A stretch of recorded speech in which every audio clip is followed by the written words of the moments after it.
Bonjour à tous, bienvenue sur ce nouveau podcast de la Voix du Cordiste en compagnie de Charles Lanza. Avant de commencer, on va remercier nos sponsors, les mousquetons Mad Max et les chaussures de sécurité Goodfit, sans lesquelles ce podcast ne pourrait pas vivre. Et donc du coup, nous sommes aujourd'hui avec Charles Lanza. Charles Lanza, de formation initiale CATS, a évolué ensuite vers l'IRATA pour devenir aujourd'hui instructeur en formation IRATA. Il a travaillé en intérim en tant qu'intérimaire et en travailleur indépendant pour de nombreuses entreprises. Il a ensuite travaillé aussi beaucoup en offshore en République du Congo et République du Gabon.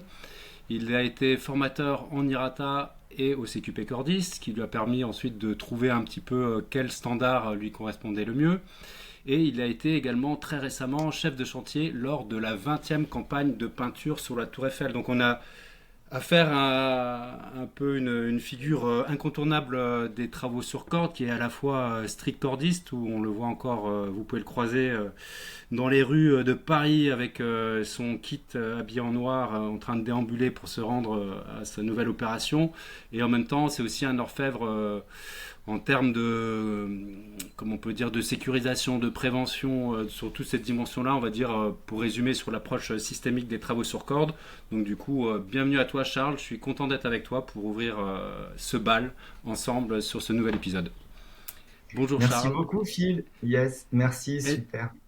Est-ce que pour commencer, tu peux peut-être nous parler un peu du Charles Lanza, explorateur et aventurier en offshore? En fait, comment tu as commencé ta carrière, comment tu as fait tes débuts? Après, il y a peut-être des choses avant l'offshore. Si tu peux raconter un peu tes premiers pas, qu'est-ce qui a éveillé dans ton œil, on va dire, la lumière de la verticalité? Qu'est-ce qui t'a attiré vers les métiers de la hauteur? Oh oui, bon bah ça c'est le début, c'est assez simple, hein. Je pense que c'est un petit peu comme beaucoup de nos collègues cordistes. J'ai d'abord commencé les travaux en hauteur hors de l'univers cordiste, dans ma vallée natale de la Maurienne, donc en tant que manœuvre, hein, en maintenance industrielle, en montage de charpente métallique et puis en maçonnerie gros œuvre. Donc j'étais assez tôt initié aux travaux en hauteur, mais sans aucune sécurité. Et en 2004, j'ai entendu parler donc de l'émergence de ce métier de cordiste et j'ai pu profiter donc de la première session de formation du CATS hors les murs de Die, organisée dans ma ville natale de Saint-Jean-de-Maurienne. Et voilà, c'est parti de là. Je suis arrivé à la verticalité entre guillemets à l'univers cordiste par les chantiers en hauteur non cordiste. Voilà. Ok, t'as un peu le souvenir de quelques chantiers qui ont marqué comment dire, le Charles débutant en travaux sur corde? Oh, dans mes premiers chantiers, qu'est-ce que... Ouais, j'ai pas vraiment de souvenirs, mais c'était d'un chantier précis, mais c'était plutôt d'un contexte général, un petit peu tel que celui que tu décrivais, genre street cordiste. Le lot quotidien de beaucoup de nos collègues, hein, c'est à l'époque, ben, on se trimballait encore beaucoup notre kit sur nous, hein. Effectivement, c'est assez pitoyable, hein, mais bon, faut regarder la réalité en face, hein.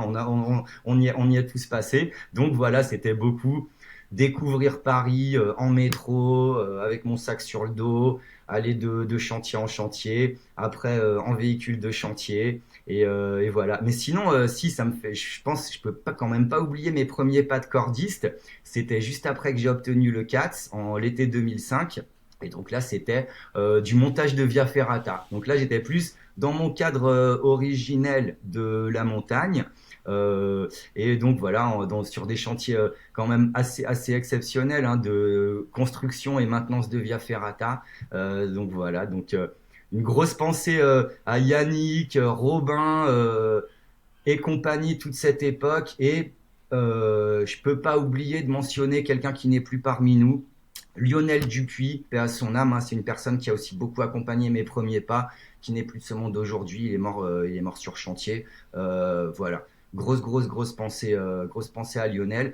Et voilà, quand je repense à mes débuts, c'était ça. C'était d'abord construction de via ferrata, donc vraiment dans la montagne, et ensuite les balades dans Paris. Tu parlais d'aventure. Avant d'explorer l'Afrique centrale, j'ai déjà exploré la région parisienne. C'était une première étape, voilà, vers l'exploration. Merci déjà pour ce premier pan de ta carrière de cordiste. Et comment tu t'es retrouvé en offshore en fait? C'est quoi qu'est-ce qui fait qu'on prend un chemin, un sentier parallèle où on dérive, on bifurque et de Paris on se retrouve la République du Congo, République du Gabon sur des plateformes au bout du monde? Bon, c'était une bifurcation assez naturelle et assez planifiée, parce elle est la suite de mon projet, de mon plan et de mon projet de formation initiale. J'ai d'abord été, comme tu le notifiais, j'ai été formé et certifié d'après le référentiel CATS, C-A-T-S-C hein, à l'époque, titre homologué par l'État niveau 5, tu vois bien. Et Bien sûr. donc qui m'a initié à la corde selon l'approche vraiment franco-française, quoi, beaucoup issu de l'héritage de la spéléologie et de la montagne, avec très peu de prévention des risques et d'approche santé sécurité au travail. Ça c'était vraiment très secondaire. Et justement, j'ai eu assez tôt aussi, dès le début de ma carrière, j'étais toujours assez versé vers l'amélioration continue. Et en amélioration continue, on pense avant tout à la qualité et à la santé sécurité au travail. Donc, il était vital pour moi de sortir de ce cadre que je connaissais, qui était le mien, c'est street cordiste, là comme ça. Pourtant, même dans des entreprises qui avaient déjà pignon sur rue, hein. Mais le problème, c'est que je me rendais bien compte parce que juste je savais lire que les dispositions les plus élémentaires du Code du travail français étaient littéralement foulées aux pieds par la profession, avec des gros guillemets. Et donc, je me suis dit non, je veux aller explorer un petit peu ailleurs. Est-ce que c'est comme ça partout? Non, j'avais quand même un petit peu d'espoir. Donc, je me suis formé d'abord à IRATA 1. Et même en tant que... J'étais déjà technicien cordiste CATS confirmé, j'avais 50 cordes, 5 ans d'expérience non-stop en intérim. Toutefois, le fait de passer cette petite formation, comme on peut le voir, IRATA 1, techniquement, ça n'a pas été révolutionnaire, mais en revanche, c'est sur le plan organisationnel que ça a été littéralement un coup de massue et ça m'a ouvert vraiment mon angle de vision de technicien de beaucoup de degrés. Et dans l'immédiat, voilà, ça a été rajouter une corde à mon arc, ou disons des outils dans ma caisse à outils, des outils techniques dans ma caisse à outils de technicien intérimaire en France. Donc ça a été très enrichissant et surtout, au cœur du système IRATA, il y a la considération pour la planification, l'amélioration continue et une certaine structuration de l'activité avec des responsabilités bien déterminées. Euh, et évidemment que dans l'imaginaire un petit peu collectif, IRATA, c'est beaucoup applicable au contexte industriel au sens pétrochimie et compagnie et offshore. Et donc c'était mon projet. Dès que j'ai passé mon niveau 3 IRATA en octobre 2012, alors ensuite je me suis organisé pour être formé aux formations obligatoires pour partir en mer, le BOSIET, UET, tu sais les formations Bien de sûr, ouais. sécurité de base sur site pétrolier, évacuation hélicoptère et tout le bazar. Et une fois que j'avais ça en poche, j'ai eu une première opportunité. Et merci Fabien, et je dis pas son nom, mais merci beaucoup Fabien si tu me regardes, j'oublie pas, c'est mon Fabien qui m'a branché, qui m'a donné ma première opportunité pour partir au Gabon en 2015 chez Laurent et bien sûr notre cher Alexis, pareil, gros bonjour à vous deux si jamais vous voyez cette vidéo. Et voilà, ça a été mes premiers pas en mer, donc vraiment dans un cadre comme je l'imaginais. Comme je l'imaginais. Non, pardon, excuse-moi. C'est avant 2014. Première opportunité offshore, c'est en Afrique, disons, dans le cadre IRATA, c'est au Congo en 2014. Pour le coup, c'était pas offshore, c'était sur un yard à Pointe-Noire. Et là, c'est affaire de circonstances. C'est juste d'être au bon endroit, au bon moment, avec la bonne personne. Et là, une grosse pensée pour Antoine. Je pense que si tu regardes la vidéo, grosse bise. Et voilà, j'ai été branché par quelqu'un qui connaissait quelqu'un. Voilà, parce que dans ce milieu, effectivement, déjà à l'époque, c'était affaire de connexion, de connaissances Station, ouais. et de recommandations. Voilà. Donc voilà comment je suis parti. Et pour clore sur ta question, voilà, de qu'est-ce que je retiens de mon expérience en Afrique, eh ben, il a fallu que je parte. Alors attends, 10 ans après avoir commencé ma carrière de cordiste, hein, j'ai été certifié en 2005. 2014, je pars en Afrique au Congo dans une société qui travaillait selon les exigences IRATA, mais n'était pas certifiée IRATA. Et il a vraiment fallu que je parte en Afrique pour comprendre, expérimenter qu'est-ce que c'est que le code du travail français. Donc, disons, j'ai été exilé, réfugié non pas climatique, non pas politique, mais réfugié santé sécurité au travail. J'ai fui la France et son état vraiment délétère au niveau cordiste santé sécurité à l'époque pour voir vraiment c'est quoi le code du travail français appliqué aux opérations sur corde. Et Oui, parce ça a qu'il faut été peut-être très on peut éclairant. peut-être préciser que tu travailles, c'est pour des entreprises françaises, j'imagine. C'est pas pour des entreprises françaises, parce qu'elles étaient naturellement, elles n'étaient pas immatriculées en France, hein, c'était des entreprises vraiment locales, hein, montées par des gens avec un solide ancrage là-bas au Congo et au Gabon, mais effectivement, l'encadrement était français, ouais. Oui, en fait, c'est pour qu'on comprenne le lien en fait avec le code du travail français, tu vois, vu que ça c'est Bien quand même sûr, international. bien sûr, mais toutefois, même si alors le lien avec le Code du travail français, il vient d'une part des responsables des entreprises extérieures pour lesquelles je travaillais, mais surtout des entreprises utilisatrices, hein, dans le contexte plan de prévention, parce que là-bas, si tu veux, c'est à peu près le même cadre réglementaire. Le cadre réglementaire est assez inspiré de ce qui se fait en France, de toute façon, de ce qui se fait en Union européenne, hein, depuis, bah, tu vois bien, les directives cadre santé sécurité au travail de 89. Tout ça est un petit peu harmonisé quand même partout dans le monde, hein. Donc voilà, c'était avant que ce soit un engagement de la direction de mes entreprises extérieures utilisatrices, c'était surtout la politique des entreprises utilisatrices, les clients. Mm. Et pour tous ceux qui sont pas allés comme moi, notamment en plateforme pétrolière, ça ressemble à quoi une journée type en plateforme pétrolière? Parce que toi, tu sais ce que c'est, mais nous, on sait pas. Ouais, bah c'est Quand on vraiment se une lève le matin, expérience. c'est quoi l'histoire? Bon, c'est une expérience que je recommande à vraiment tout le monde, hein, tout le monde qui peut avoir une opportunité. Faut vraiment, si vous avez la chance, faut la saisir parce que c'est quand même exceptionnel. C'est immersion totale, c'est-à-dire, bon, tu sais, soit on fait ce qu'on appelle des spots, des missions ponctuelles qui peuvent durer de 4 à 6 semaines ou 2 mois, 3 mois dans le pays, ou alors tu es en contrat rotation. Moi, à la fin de mon expérience au Gabon, j'avais la chance d'être en contrat en rotation. Donc, je vais prendre cet exemple-là, hein, où j'avais un contrat français, pour le coup, contrat français par une boîte de vitrolles à l'époque. Euh, et donc, tu prends l'avion à Roissy, t'arrives alors au Gabon, bah tu arrives à Port-Gentil, après tu prends ton petit avion, pardon, tu arrives à Libreville, bien sûr, tu arrives à Libreville, après tu prends un autre petit avion pour aller à Port-Gentil. Arrivé à Port-Gentil, accueil. Souvent, bah, si tu n'es pas à jour de tes visites médicales ou formations spécifiques clients, du genre superviseur santé sécurité au travail de tel exploitant ou tel autre exploitant, les premières journées, elles sont consacrées à ça. Tu te mets à jour sur tes formations obligatoires et tes visites médicales. Ensuite, selon ton scope, selon le thème de ta mission, tu dois passer par des entrevues avec les représentants du client. Par exemple, si tu viens pour faire de l'inspection, tu dois passer par un rendez-vous, bien sûr, avec le responsable inspection de ton client, qui va t'expliquer les objectifs, les priorités de la mission.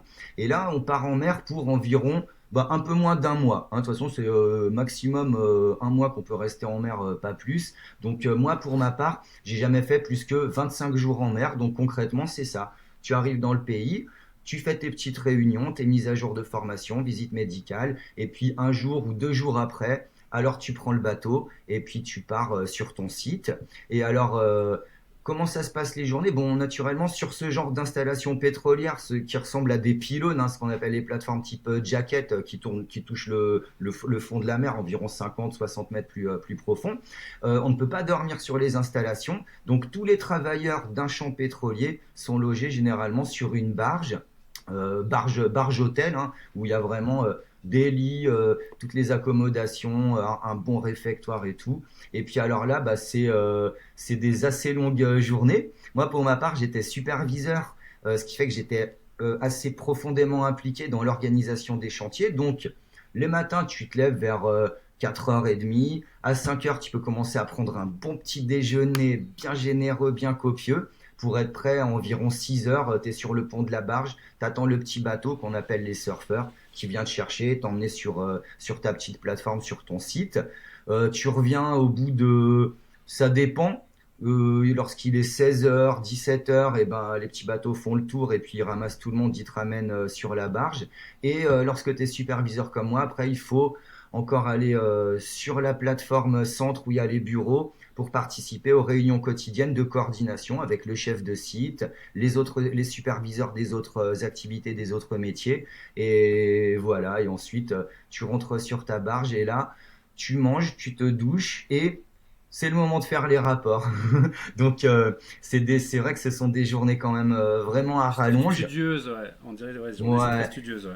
Ok. studieuse, mais selon tes responsabilités. Moi, et c'est ça que j'ai beaucoup apprécié, c'est très bien structuré. Le superviseur, il a une charge de travail assez significative, studieuse, comme tu dis, il faut passer beaucoup de temps devant l'ordi et compagnie. Bien sûr, c'est pas le cas pour tous les travailleurs. Les membres de mon équipe qui étaient niveau 1 ou niveau 2 ou spécialisés dans le contrôle non destructif ou dans le levage selon les différentes opérations qu'on faisait, eux, ils se consacrent bien à la tâche productive et on les laisse tranquilles pour tout l'aspect papier et compagnie. Voilà en 2 mots à quoi ça ressemble. Et c'est génial, hein, vraiment. Enfin, faut aimer quoi. Peut-être il y a des gens ils aiment pas non plus, mais c'est vraiment faut essayer. Hein, faut essayer un jour. Ouais. Ok, top. On parlera plus tard après de ton lien avec un autre, comment on peut dire, monument en fait, qui est la Tour Eiffel où tu as beaucoup travaillé, mais on y retournera un peu après. Là, j'aimerais bien qu'on fasse un petit focus sur le mot supervision. Ouais. Souviens-toi que je crois que c'était peut-être même en 2012. La première fois que moi j'ai entendu le mot supervision en France, bah, c'était par ta bouche. Et Hmm. aujourd'hui, on retrouve la supervision bah, au cœur des deux référentiels franco-français dont on parlait tout à l'heure, à la fois le CATS et le CQP. Et c'est quoi, toi, ta vision, on va dire, de. On l'a partagé ensemble, hein, l'évolution. Il y avait des résistances farouches, fondamentales, des chocs de culture profond autour du mot supervision où certains ne voulaient absolument pas en entendre parler. Moi, je sais que j'étais confronté en 2012, comme beaucoup d'autres personnes, à un accident majeur, en fait, un accident historique, hein, des travaux sur corde en 2012 à Bazancourt, dans la cristallerie Cristal Union, où 4 cordistes sont descendus dans des accumulateurs de matière, en l'occurrence c'était du sucre, où il y avait des tonnages invraisemblables. Et malheureusement, il n'y a que deux cordistes, dont le binôme avec qui je travaillais pendant 10 ans, qui est remonté, que je vais récupérer le lendemain comment on peut dire, à l'hôpital. Et à l'époque, c'était une prise de conscience majeure, en tout cas pour moi et pour beaucoup, que s'il y avait eu, en tout cas, un superviseur en fait, sur ce chantier-là, si on fait une étude assez simple, assez basique, on va dire, de l'accidentologie en travaux sur corde, on va pas réécrire l'histoire avec des si, comme on dit, mais il est fort probable que peut-être il n'y aurait pas d'accident parce que, en fait, factuellement, il n'y avait pas de moyens de communication, il n'y avait aucune anticipation des sauvetages. L'accueil sécurité, le plan de prévention, comme c'était une urgence, on dit non, on fait plutôt l'après-midi. En fait, quelqu'un qui est sachant, à un moment donné, et on va encore pas mal d'autres red flags en termes de consignation, etc. S'il y avait un superviseur sachant, logiquement, quand on voit autant de voyants rouges, on fait stop avant d'aller faire l'opération. Et pour revenir donc du coup à ce mot supervision, on a vécu un peu, comme on peut dire, l'évolution de ce mot qu'on retrouve déjà dans le standard IRATA. Et quelle est toi ta vision justement? Comment tu as vécu cette évolution? Moi je raconte un petit peu voilà, mon approche, comment j'ai vécu. Je l'ai entendu un jour par toi. Ensuite je l'ai vécu comme un éveil on va dire suite à de l'accidentologie. Et puis après on a maturé. Je fais partie aussi de quelques personnes avec Julien Rigolet hein, qu'on peut citer. Et toi et d'autres personnes qui avons farouchement défendu on va dire cette fonction auquel Hmm. on croit, c'est pas qu'un mot, hein, c'est vraiment une fonction. Pour nous, c'est un peu la pierre angulaire de l'approche systémique des des travaux sur corde. Et voilà, ça m'intéresse clairement d'avoir ta vision, d'autant que toi, tu es un homme de boucle, hein, parce que tu as commencé en tant que technicien, chef d'équipe à la Tour Eiffel, et puis aujourd'hui, tu es chef de chantier. On en parlera après sur les campagnes, les 20e campagnes de peinture à la Tour Eiffel. Au CATS, tu as commencé, tu as fait ta formation du CATS, et aujourd'hui, tu as fait partie des personnes qui ont travaillé sur le nouveau référentiel du CATSES, qui intègre la supervision, et tu es même la personne qui a géré toute la partie ingénierie de formation sur l'un des modules liés à la supervision. Donc je pense que tu es pour moi une des personnes les mieux placées pour parler de ça. Donc voilà, je voulais échanger un petit peu avec toi sur quelle est ta vision de l'évolution de la supervision, comment tu l'as vécu, et voilà, qu'est-ce que tu en attends aujourd'hui. Et puis tu peux rajouter un peu ce que tu veux, c'est free ride sur le sujet. Bien sûr, volontiers. Donc déjà, juste pour remonter le temps, je me permets juste une Bien correction. sûr, bien Effectivement, c'est sûr. beaucoup d'honneur que tu me fais, mais vraiment, l'ingénierie pédagogique de ce nouveau certificat, vraiment de cette formation à laquelle je crois, qui est le CATS superviseur. Bon, moi, je n'en suis vraiment qu'un outil et j'y ai contribué, mais de manière modeste à mon niveau, mais c'est pas moi qui ai jeté les bases de ça et il faut pas oublier le travail phénoménal qui a été fait par Julien, par Stacy, par Bien sûr, bien toi, sûr. par Florent, par Florian, par toute l'équipe du Greta de Die. Donc moi vraiment j'ai juste je voudrais qu'on s'entende bien là-dessus, hein. J'ai vraiment juste apporté ma pierre à l'édifice. Mais bien sûr, ça a été un énorme honneur pour moi de pouvoir contribuer en concevant un support, en tout cas une présentation pour le bloc 3 qui est relatif à la planification des travaux, la planification de la sécurité. Donc voilà, juste pour préciser, mais vraiment, ça n'en demeure pas moins un énorme honneur et bon, une grande responsabilité aussi, hein, par conséquent, voilà, d'avoir contribué à ça. Donc vraiment, c'est génial. Et comme tu dis, c'est une boucle, hein. Alors qu'en 2005, je passais mon CAT, je rédigeais mon rapport d'activité au dernier moment dans le camion de mon pote Jules que j'oublie pas aussi, hein, Jules, si tu regardes, vraiment c'est inoubliable, sur le parking du Greta au dernier moment je grattais mon rapport d'activité et là je me retrouve avec vous presque 20 ans après où je peux vraiment mettre les mains sous le capot dans la mécanique de cette formation et vraiment c'est génial, hein, c'est une étape hyper importante pour moi. Donc voilà, donc vraiment et bravo pour ça, bravo pour cette initiative qui a été vraiment menée de longue date, hein, parce que pour monter par le Greta dit, parce que pour sortir un truc comme ça cette année, c'est pas un travail que vous avez fait depuis 6 mois, hein. Je dis vous parce que toi aussi, Phil, j'oublie pas que tu as tellement contribué activement à ça.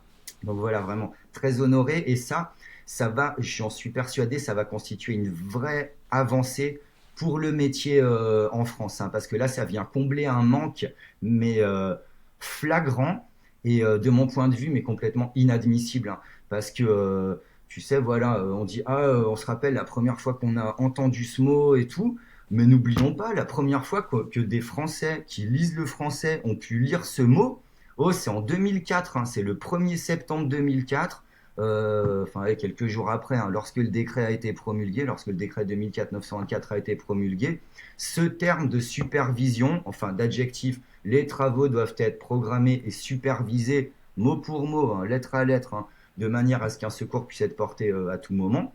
Non, mais c'est quand même pas une nouvelle de l'année dernière, hein. Donc moi, ce qui m'a toujours choqué en France, c'est vrai, c'est il n'y a pas de supervision. Pas de supervision, donc c'est assez incompréhensible. Réglementairement, c'est incompréhensible. Donc pour moi, ça a toujours résonné comme un paradoxe que je ne comprenais pas. Donc voilà pourquoi ça a été quand même une sorte de petite, pas obsession, mais ça c'est toujours resté dans ma tête. C'est une anomalie qu'il fallait vraiment corriger. Mais c'est très culturel parce qu'on peut aussi se rendre compte que chez nous, on est souvent dans l'approche oh non, t'es cordiste, je suis cordiste, il n'y a pas de chef, t'attaches tes cordes, j'attache mes cordes. Non, mais à un moment, il faut savoir est-ce qu'on est pendant les horaires de travail ou est-ce qu'on est en train de se balader dans une Via Ferrata le week-end. Donc, non. Le fait est que quand tout le monde est chef, il n'y a pas de chef, ok. Et là, on part dans la dilution de responsabilité et donc aucune approche vraiment méthodique et systémique de l'activité. Donc, cette fonction de supervision, elle joue un rôle structurant fondamental. On peut résumer pour schématiser un petit peu, il y a quatre grands axes, on peut mettre en lumière quatre grands axes dans la gestion de notre activité, quatre grandes familles, disons, de choses à gérer.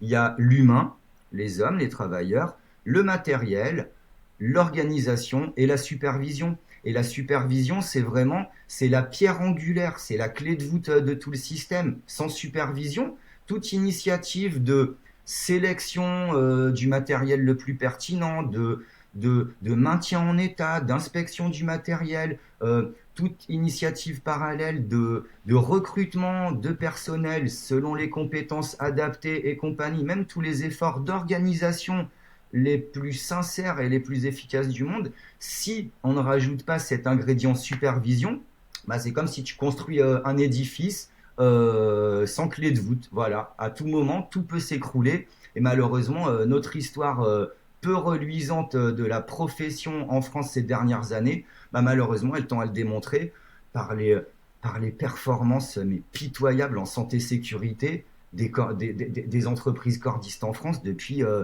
20 ans. C'est quand même, on a un taux de mortalité, mais qui est complètement inquiétant. Et évidemment, c'est pas la seule raison, mais évidemment que cette absence de supervision persistante et délétère en est très probablement une des causes. Donc la On peut peut-être en supervision, profiter, Charles, parce qu'en fait, la Voix du Cordiste, pour moi, c'est un espace de liberté de parole aussi. Et il y a une association, en fait, qui a été pas mal stigmatisée. Il fut un temps, parce que je pense qu'elle était un peu en avance sur beaucoup de choses. Et puis elle disait, elle mettait en lumière peut-être une réalité qu'on voulait pas voir. Hein. C'est facile de pousser des cadavres, on va dire, sous un tapis. Mais à un moment donné, ça prend quand même le tapis. On peut même plus, ça devient une montagne. Et c'est l'association Cordiste en colère, Cordiste solidaire. Voilà, je dis bonjour à Greg et Eric et puis tous les autres d'ailleurs, Stéphane et yes, bonjour aussi. bien beaucoup d'autres personnes voilà, on a pu côtoyer pour l'excellence de leur travail. Et c'était important pour moi voilà, d'avoir un petit point d'éclairage et de penser à eux parce qu'on essaie souvent donc dès qu'on est sur des comment on peut dire, certains espaces aujourd'hui, ils siègent à la direction générale du travail, ils sont écoutés comme des acteurs à part entière du métier, et c'est important de les considérer avec respect pour tout le travail qu'ils ont fait. Et puis il faut peut-être aussi pour mémoire, il y avait quand même une espèce de polémique à un moment donné, de diabolisation, oui, on est cordistes, pourquoi ils sont en colère, etc. Et puis il y a un petit travail de mémoire à faire. Il y a une petite chose à savoir, c'est qu'au départ, en fait, cette association, elle a été créée à la demande de l'avocat d'une des victimes de l'accident de Bazancourt, qui a une reproduction. Je vous parlais de l'accident de Bazancourt de 2012, il y en a une autre en 2017, avec malheureusement un autre décès, et l'avocat avait suggéré, comme on peut dire, à la famille de la victime, de créer une association justement pour mieux défendre le droit des salariés. Et puis voilà, petit à petit. Après, c'est sûr que quand on défend le droit des salariés, on s'expose. Et voilà, donc c'était important pour moi de saluer leur travail. Voilà. Je souscris tout à fait à ton commentaire et évidemment c'est même pas important ce qu'ils ont fait ces gens-là. Je dis ces gens-là, je fais partie aussi, j'ai l'honneur de faire partie de cette association. J'ai eu l'honneur d'être sollicité par cette association suite à l'accident, donc à la réitération, hein, bien sûr, du drame de 2012 qui est survenu en 2017, hein, pour le jeune Quentin Zaraoui, hein, paix à son âme, décédé à 21 ans dans un silo, mais dans des conditions bien sûr abominables. Et effectivement, ce qu'on peut retenir quand même du travail de cette association, du travail ingrat, parce que c'est pas des volets de bois vert qui se sont mangés, c'est des coups de matraque incessants. Ils ont été, comme tu dis, complètement stigmatisés parce que c'est très facile de critiquer, hein, mais là, quelques années après le début de leur travail de fond, force est de constater que cette association, qui était sans prétention à part défendre la mémoire du jeune Quentin suite au drame dont il a été victime, le travail qui a été fourni par cette association, il a fait avancer les conditions de travail des salariés cordistes en France, mais bien plus que toutes disons, les initiatives de la représentation. Nous, on n'avait qu'une représentation patronale hein, jusqu'à il y a très peu de temps hein, pour porter la voix des cordistes en France. Depuis 2004, on se demande un petit peu ce qu'ils ont fait pour faire avancer juste ne serait-ce que le respect du code du travail à travers, pour reprendre des actions menées par l'association Cordistes en colère, Cordistes solidaires, ne serait-ce que pour commencer par le commencement, la mise à disposition des EPI de catégorie 3 contre le risque de chute de hauteur obligatoire. Ça, faut pas oublier à qui on doit. Évidemment, il y a des gens qui vont encore les critiquer, qui disent moi je préfère avoir mon kit.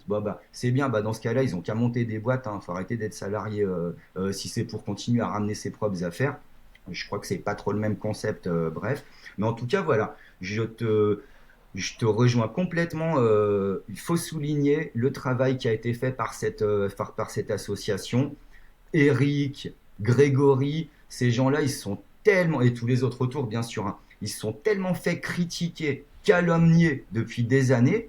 Là, aujourd'hui, on peut être content d'une chose, c'est ils ont passé le cap, ils ont vraiment acquis une crédibilité, une assise, même auprès des institutions gouvernementales les plus établies, que vraiment ça donne espoir pour les futures années à venir en France.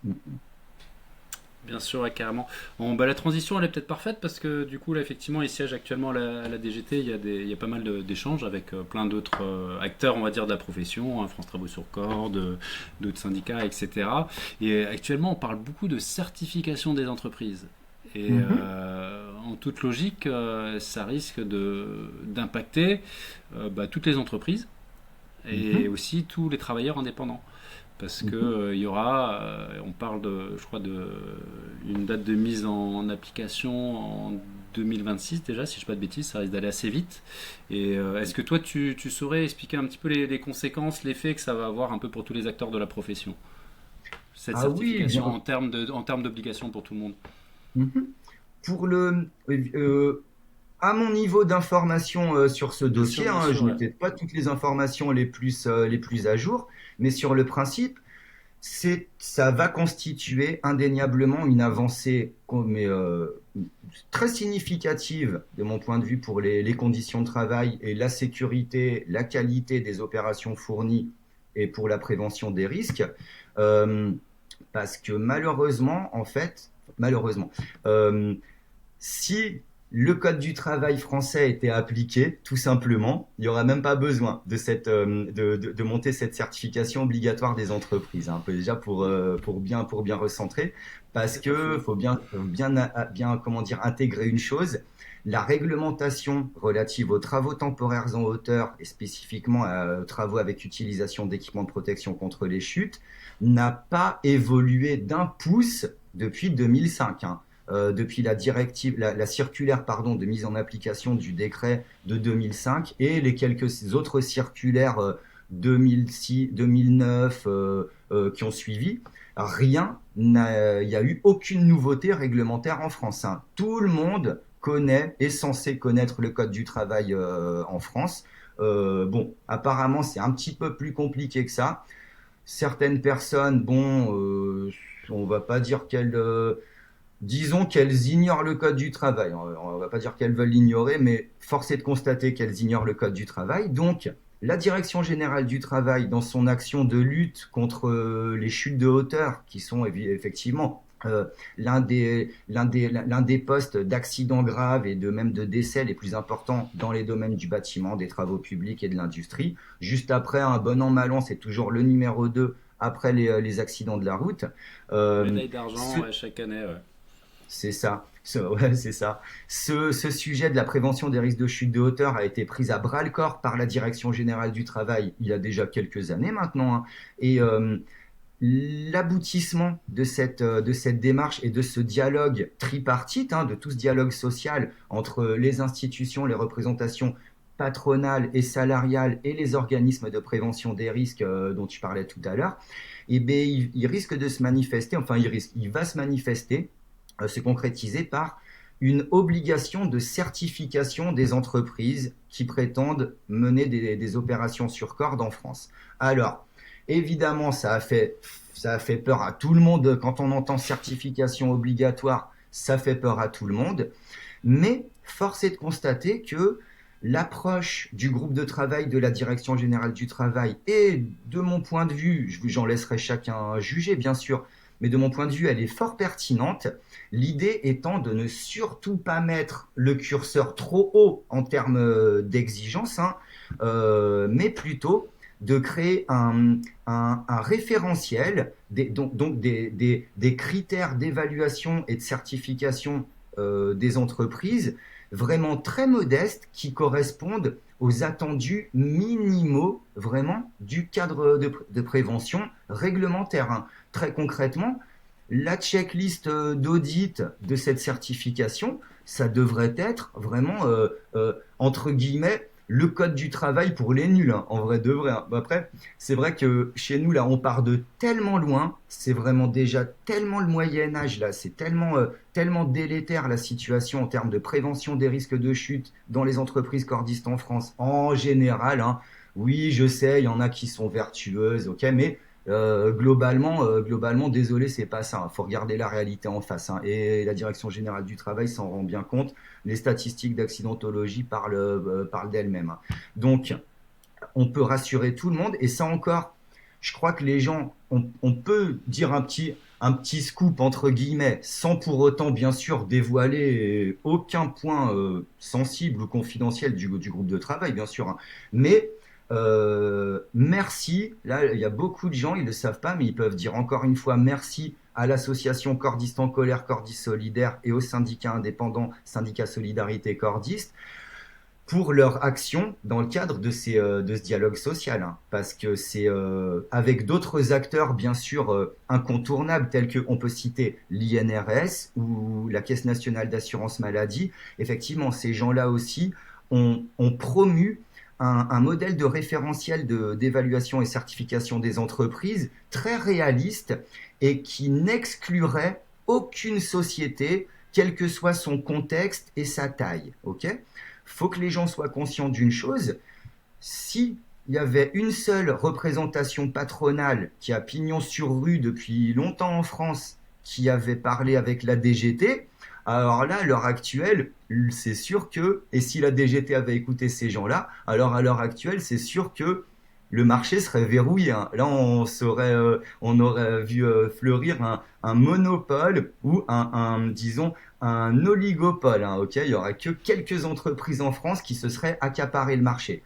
Heureusement, certains acteurs sociaux, au premier rang desquels, il ne faut pas les oublier, Cordis en colère, Cordis solidaire, ont milité pour un format de certification des entreprises, non pas modeste, mais réaliste et qui part d'une base vraiment conformité code du travail. Donc pour être clair, c'est une certification qui ne va pas entraîner trop de lourdeur administrative. On n'est pas dans le même type de certification qu'une certification de système de management, ok, tel que un ISO 9001 ou ISO 45001 ou même une certification IRATA pour les entreprises operator, ok. On semble s'orienter, ça, à mon niveau d'information, je n'ai pas encore forcément tout, hein, et tout est en cours de maturation. Mais en tout cas, ce qui est très encourageant, c'est que cette certification des entreprises a toutes les chances de constituer vraiment une solution réaliste et applicable à toutes les entreprises, quelle que soit leur taille, et déjà impliquées sur le marché des travaux sur corde, quelle que soit leur taille et leur contexte. Même des entreprises avec une seule personne, même des auto-entrepreneurs, ils pourront facilement accéder à cette certification. Pourquoi ? Parce qu'en toute objectivité, les critères de certification correspondent aux minima réglementaires.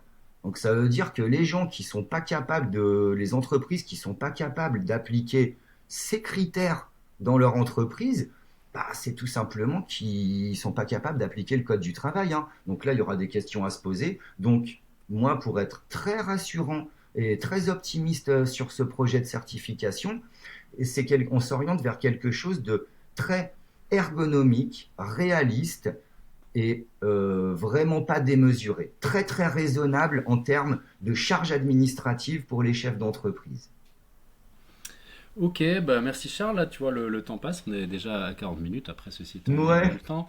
On s'excuse aussi pour les auditeurs, parce que de temps en temps, on entend en tout cas le son fonctionne correctement, mais parfois l'image peut friser. Mais c'est ça aussi la vie de street cordiste, hein. Il se trouve que parfois on est en déplacement, on est au bout du monde.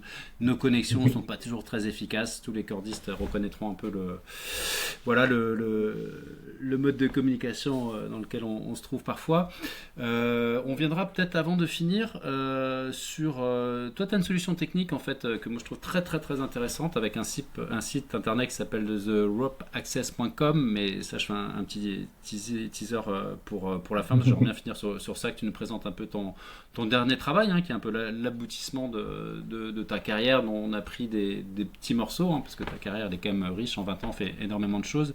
Et est-ce que tu peux nous parler aussi, parce que je sais que tu as commencé il y a longtemps, fort longtemps, à faire tes gammes, à évoluer sur la Tour Eiffel. Et aujourd'hui, tu es chef de chantier sur la 20e campagne de peinture de la Tour Eiffel. Et je sais que tu as un lien un peu particulier avec la Tour Eiffel. Et je voulais savoir qu'est-ce qui te fascine tant. En fait, c'est cette dame de fer qui culmine à 330 mètres et dont je ne connais pas le poids. Après, je crois qu'on ne dit pas le poids ni un homme ni d'une femme.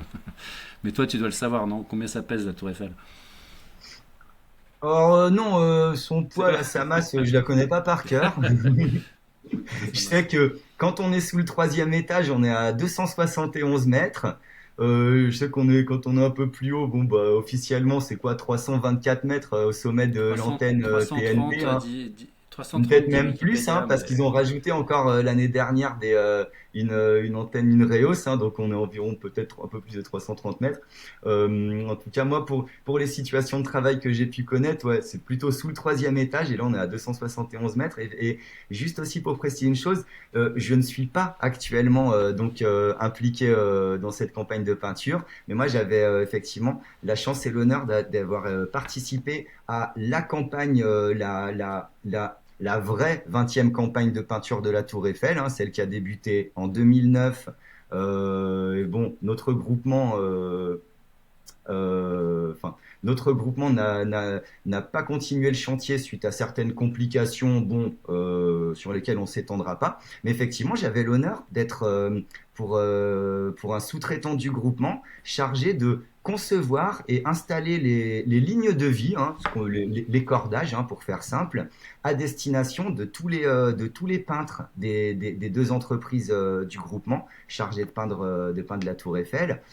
Et donc ça, c'est vrai que c'était une expérience assez exceptionnelle aussi parce que c'est une approche assez originale pour les cordistes. Généralement, les cordistes, on va nous-mêmes attacher nos cordes pour descendre dessus et exécuter une tâche. Dans ce cadre, c'était totalement différent parce qu'avec mon équipe, nous étions chargés d'installer les cordes, mais pas pour nous. On installe les cordes pour d'autres entreprises après. D'abord pour nos collègues de l'équipe de nuit qui installaient les filets de protection en utilisant nos lignes de vie et en installant tous les filets de protection à destination des entreprises peintres. Et ensuite, pour les entreprises peintres, c'est un peu comme si on était, avec des gros guillemets, des cordistes échafaudeurs, quoi. On installe quelque chose et c'est pas nous qui allons l'utiliser. Donc ça, c'était très intéressant, très enrichissant aussi, avec des grosses responsabilités et énormément de formalisation parce que quand tu installes des cordes pour d'autres personnes, il faut forcément que tu formalises beaucoup les choses, hein. Faut éditer des plans, faut éditer des notices d'utilisation le plus détaillé possible. Faut éditer bien sûr des PV de mise à disposition. Faut penser à qu'est-ce qui se passe quand il y a un problème, quand il y a une dégradation, assurer un petit peu le service après-vente, hein, si l'on peut dire. Donc ça, c'était une expérience vraiment géniale. Et si tu le permets, si jamais il regarde la vidéo, je peux pas. Alors déjà une grosse pensée pour Thomas, mon conducteur de travaux, hein, qui m'a donné cette chance et à qui j'espère vraiment avoir fait honneur. Et une grosse pensée pour, vous vous reconnaîtrez les mecs si vous regardez ça, Christophe, Olivier, Slava aussi. Franchement, ça c'était les membres de mon équipe. On a commencé le chantier ensemble.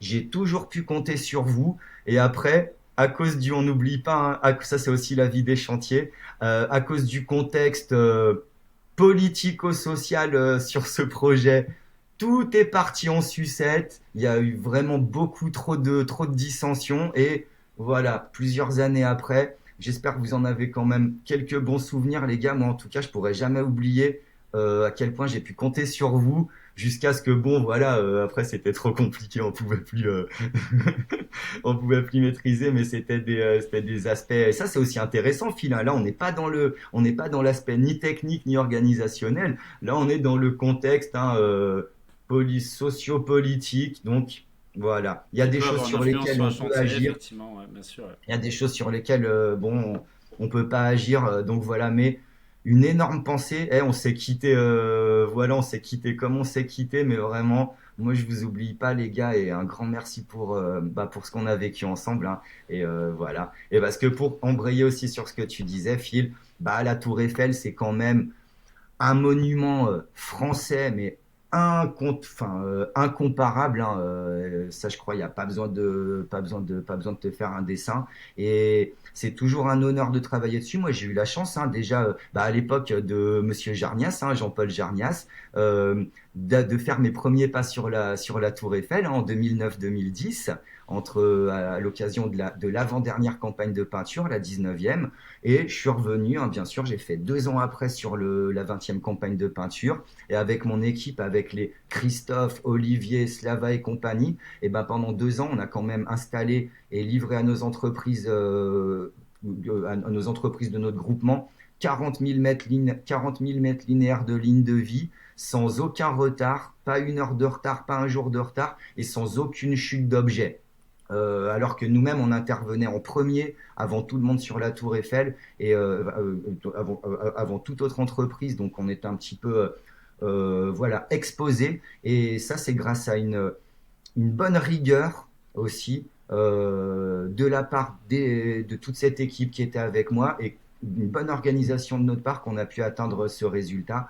Donc voilà, c'est vrai que la Tour Eiffel, faut respecter ce monument. Et voilà. Et les gens qui connaissent aussi la tour, quand on a fait des nuits sur la Tour Eiffel, ouais, vous voyez ce que je veux dire, les gars. Quand on met notre main sur une cornière, bon, on peut pas ne pas penser aux gens qui ont peut-être installé ça il y a 100 ans, et puis tous nos anciens qui nous ont précédés, quoi, dont et les Jean-Paul Jarnias et Fabien Nadeau aussi. Lui, on peut même dire Fabien, on dit pas que Fabien, on dit même Fabien Nadeau. Voilà, et des gens comme Jean-Paul Jarnias, ça, c'est des gens, ils connaissent la Tour Bah, Eiffel d'ailleurs, depuis. Jean-Paul, si tu regardes cette visio, ce serait intéressant de faire un épisode de la voix du cordiste avec toi, d'ailleurs, parce que je vais aussi être en quête de conserver et retrouver cette mémoire de vous qui avez fait, comment dire, ouvert les voies du métier que nous on pratique aujourd'hui encore avec passion. Et j'aime bien le lien qu'entretient Charles avec la tour, parce qu'on sent que il y a aussi une partie émotionnelle, hein. C'est un peu une histoire d'amour quasiment, et tu parles un peu de l'héritage, de l'histoire. J'imagine que ça doit être pareil pour ceux qui, à New York, ont bossé, tu vois, les cordistes qui bossent aujourd'hui sur des grands buildings qui ont été conçus avec toi, ces images mythiques qu'on a avec des personnes, je sais pas si c'était à New York, j'imagine, sur les poutres, tu vois, en fil, les uns à côté des autres. Il y a toutes ces photographies qui sont ancrées dans nos mémoires, quoi. Et c'est vrai que la Tour Eiffel, c'est un écrin, un cadre magique, magnifique pour des photos. D'ailleurs, ça peut être intéressant en fin de podcast, si tu es d'accord, de faire un petit enchaînement de quelques photos de chantier, parce que c'est intéressant dans un podcast, mais c'est aussi intéressant de voir Ouais. aussi avec du visuel, en fait. On fait un métier qui est très visuel. Et Ouais, bien voilà, sûr, avec plaisir, ouais. Yes. au top. Et voilà, et par rapport à la Tour Eiffel, comme tu dis, c'est comme une histoire d'amour. Et là, les gens qui ont passé beaucoup de temps sur la Tour Eiffel, vous me comprendrez, hein, c'est sûr. C'est comme une histoire d'amour. Et on l'aime autant qu'on la déteste, ça dépend des jours, hein. Mais voilà, les gens qui connaissent la Tour, vous connaissez le contexte. Mais vraiment, ça se respecte. Voilà, c'est un honneur de travailler sur un tel monument. Et voilà, et pareil, je le souhaite à tout le monde, hein, tout cordiste ou toute cordiste là qui vient à Paris ou quoi, qui a une opportunité d'évoluer sur ce monument. Effectivement, pour les cordistes, c'est vraiment génial, hein, parce que toutes les techniques, là vraiment, on est susceptible d'utiliser toutes les techniques, hein, selon les chantiers. Tout peut être utile, ouais. Yes. Bah, c'est un peu ce qu'on va viser aussi avec ce podcast, La Voix du Cordiste, c'est vous faire voyager à travers différents univers, parce que le métier de cordiste, bah, c'est un métier de passe-muraille, hein, c'est des personnes qui changent d'environnement en permanence. Là aujourd'hui, on a parlé de plateformes offshore avec Charles, et puis aussi de la Tour Eiffel. On parlera aussi d'autres lieux avec d'autres personnes. Moi, j'aimerais bien, Charles, pour finir peut-être ce podcast, est-ce que tu peux nous parler d'un projet sur lequel tu as travaillé pendant de longues années, qui s'appelle theropeaccess.com, si je dis pas de bêtises au niveau de l'intitulé exact. Je mettrai le lien évidemment en commentaire dans la Ok. vidéo. Est-ce que tu peux nous dire de quoi il s'agit? Et je pense même, à mon humble avis, que ça pourra aider certaines personnes qui seront soumises du moins, au passage à la certification des entreprises. Ça peut être aussi, parce que tu interviens en tant qu'audit conseil, mais aussi avec des supports, et ça c'est nouveau. Yes. Oui, bah, tout à fait. Alors écoute, bah, cette initiative, finalement, c'est le fruit du travail que toutes les personnes, formateurs ou bien formateurs ou superviseurs ou chefs de chantier impliqués, hein, tels que toi ou plein d'autres personnes qu'on connaît, chacun de notre côté, on se constitue notre base de données, hein, de techniques organisationnelles ou techniques, hein, bien sûr, pour préparer nos formations ou nos chantiers. Et bon, moi, simplement, bah, ce site, c'est la forme qu'a prise là maintenant cette démarche, hein, d'appropriation de mon côté de notre univers, de nos compétences et des différents aspects de notre métier. Donc sur les plans techniques et organisationnels, sur les plans techniques aussi, j'utilise un outil qui commence à être connu en France, hein, mais qui mérite encore d'être un peu mieux connu, qui s'appelle Verrigueur.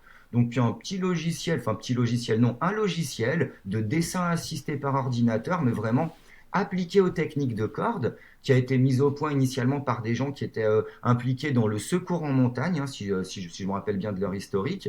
Et moi, j'aime à qualifier ça avec des gros guillemets, c'est un peu où c'est le futur AutoCAD cordiste, hein, tout simplement. Tu veux dessiner des situations cordistes en intégrant du matériel vraiment EPI cordiste ou de levage ou autre, bah, c'est un moyen assez facile quand même de créer des situations, des illustrations assez réalistes, hein, et d'aller même un petit peu plus loin. Moi, je fabrique comme des petits en faisant bien sûr plusieurs images, bah, plusieurs images à la suite, ça te fait quoi? Ça te fait un dessin animé. Donc moi, c'est un petit peu mon concept. J'essaye de concevoir tout le programme de formation, évaluation et certification générique, hein, on va pas donner, je suis pas forcément sur un référentiel, mais en tout cas c'est basé sur la ISO 22846, hein, la norme de référence pour les normes ISO de système d'accès par corde, les principes et le code d'application. L'idée est d'avoir voilà toutes mes procédures de sauvetage, d'installation des cordes et d'évolution sur corde référencées telles qu'on les connaît, mais de manière visuelle, comme des petits dessins animés. Et il s'est avéré que Verrigueur constitue un outil qui a une vraie valeur pour ça, et ça peut permettre ce que j'ai fait. Tout le monde peut le faire, hein. Chacun peut se poser sur Verrigueur, il dessine, il prend son bonhomme, son descendeur, il dessine son point d'ancrage. Tu peux incruster des photos. Ça, c'est un outil que je souhaite vraiment aussi populariser, faire mieux connaître aux gens, parce que faut se l'approprier, ça vaut vraiment le coup.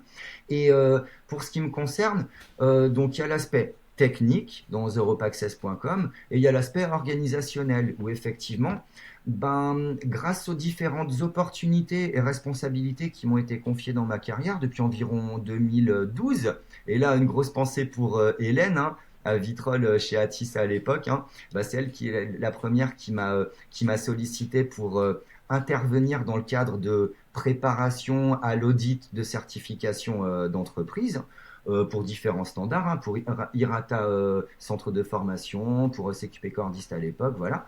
Euh, et l'idée de constituer encore une base de données non pas technique, mais cette fois organisationnelle, qui rassemble tous les différents documents. Alors, tu auras des registres, des formulaires, des enregistrements, des procédures, bien sûr, adaptés vraiment à notre activité cordiste et basés, orientés vers les exigences du Code du travail. Et j'utilise cet outil à mon échelle de travailleur indépendant lorsque j'interviens pour des entreprises partenaires. Et effectivement, je partage aussi ce volet de mon activité avec d'autres entreprises que j'aide disons, à structurer leur activité en s'appuyant sur mes supports existants, voilà, et en les adaptant bien sûr à leur contexte précis d'intervention. Et Voilà, voilà. ton site, globalement, il s'adresse à qui alors? Alors, mon site, il s'adresse à tout le monde. Pour l'instant, mon activité, genre de conseil et compagnie, on est plutôt sur je m'adresse plutôt aux entreprises. Pour l'instant, très concrètement, j'ai rien à vendre aux particuliers. Disons, j'adresse plutôt mon offre de service aux entreprises. Mais bien sûr, sur mon site est là pour partager aussi pas mal d'éléments Oui, oui, gratuitement à tout clairement. le monde, à commencer. Bon, alors, il y a des petits échantillons de procédures illustrées. Typiquement, j'ai mis quelques manœuvres vraiment de base pour les techniciens niveau 1. Petit changement de corde, grand changement de corde, des techniques un petit peu pas trop bien comprises en France, du genre les techniques sans corde, escalade artificielle, donc sur point d'ancrage fixe, sur point d'ancrage mobile. Une petite procédure de sauvetage aussi, bien sûr, ça faut y penser. Et, euh, et voilà. Et aussi, bien sûr, le premier élément que j'ai tenu à partager à tout le monde, c'est les exigences. Quelles sont les règles en termes d'obligations réglementaires et de recommandations normatives ou des organismes de prévention des risques professionnels, donc des exigences obligatoires vers les exigences volontaires.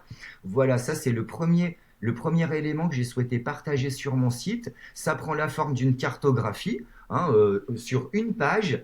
L'idée est d'avoir toutes les exigences utiles pour une entreprise qui veut structurer l'activité Cordis en son sein, et également pour tous nos collègues cordistes.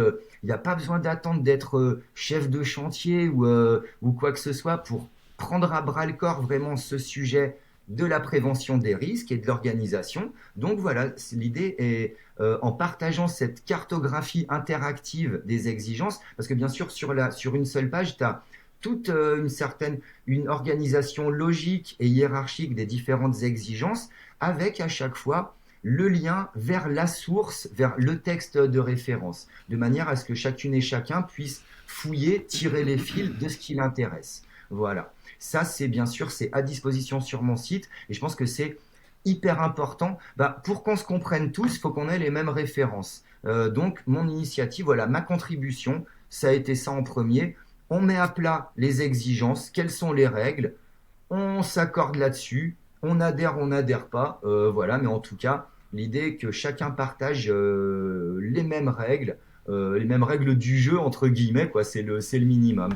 Et depuis vraiment toute ma carrière de cordiste, surtout jeune cordiste, on était trop dans le flou.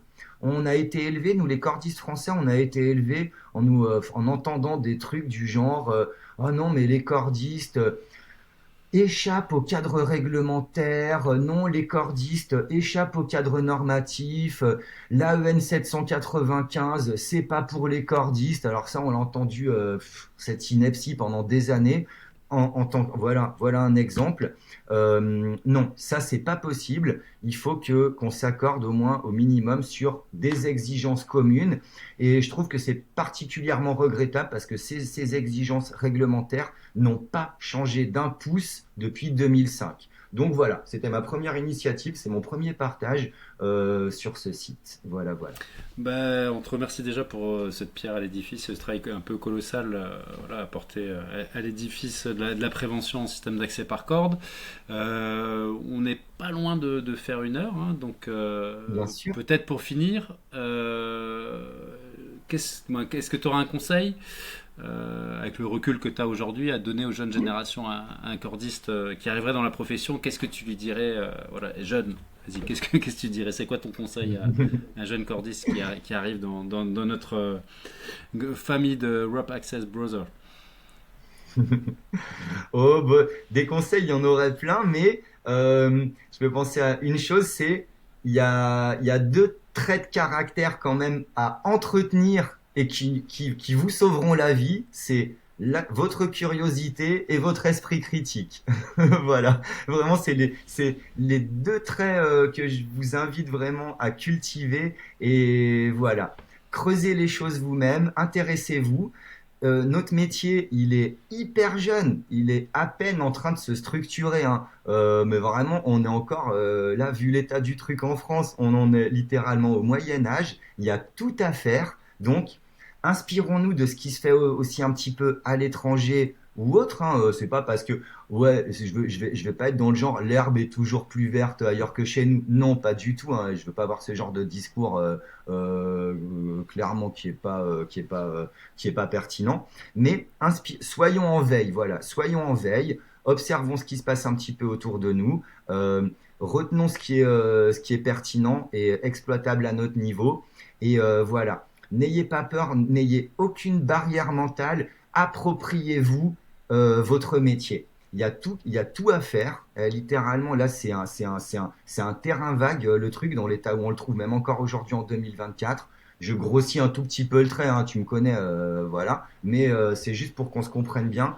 Euh, En 2024, il serait temps de se mettre un petit peu à jour par rapport aux exigences du Code du travail de 2004. Déjà, ce serait pas mal.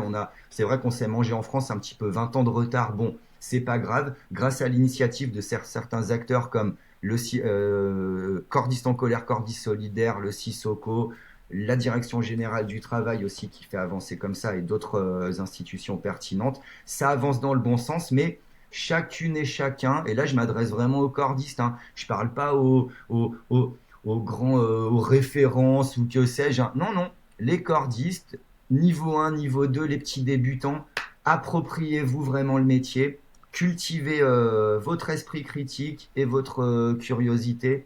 C'est ça qui déjà c'est ça qui vous sauvera la vie, premièrement. Bah, merci Charles, écoute, bah, c'était un plaisir de passer cette heure en ta compagnie. On espère que bah, pour ceux qui nous écoutent ou nous regardent, ça vous aura fait voyager un petit peu et puis ça vous aura éclairé sur certains sujets. Et puis on se retrouve bientôt pour un nouvel épisode. Et puis Charles, bah, à bientôt, nouvelles aventures. Nous on se croisera sur les chemins de la verticalité, on ne sait pas trop encore. Mais ils nous amènent Qui toujours dans sait? des... Qui sait, c'est ça. En tout cas, c'était un plaisir de passer ce moment avec toi. Pareil, merci beaucoup Philippe. Et ben, je te souhaite alors très très bonne continuation aussi dans ta nouvelle aventure de la voix du cordiste. Et voilà, en tout cas, je te remercie beaucoup pour ton oreille et puis voilà pour ce moment fort agréable d'échange. Et voilà, à la prochaine.